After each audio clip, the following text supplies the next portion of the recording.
Imagine that you're going on a cross-country drive. The last thing you want to have happen is to run out of gas in the middle of nowhere.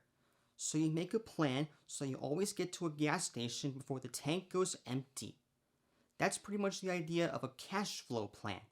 It will help predict whether a production will run out of money at any point in the schedule. If you run out of money, then your production comes to a halt. What we need to do is break down the total budget of each line item month by month.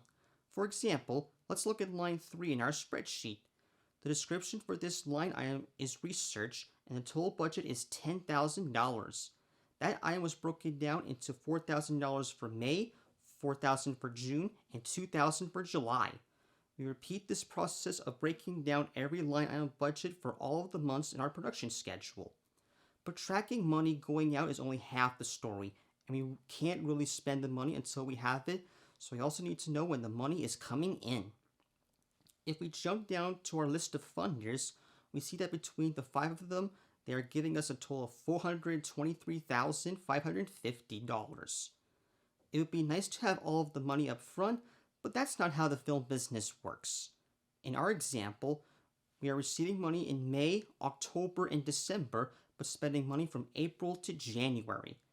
There are 2 key lines in the spreadsheet that will help us to predict if our production is going to be okay or if we will need to go to the bank and get some gap financing. The first special line is called inflows minus outflows. If you look at the month of May, then we see that we got $2,000 coming in, and we add up the totals for the A, B, and C expenses in May, then we see that we spend $18,701. $200,000 minus $18,000 and change that we spend give us a total of a positive $181,000. This line represents our cash burn rate. And the last line on the spreadsheet is called running bank balance. That's the number we really need to keep an eye on. And this number cannot ever go negative, or else we will start bouncing checks and our production will grind to a halt. May was a pretty cheap month because the project was just getting started, and we see from the positive balance, and we are in good shape. But once it got into heavy production, then the cash started burning pretty fast. By August, the balance was going into negative territory. That means the production's in trouble from a financial point of view because we won't have any money available. The answer is to either go to the Rogers Telefund or to the bank and arrange some interim or gap financing until we get the rest of our funding in October and December.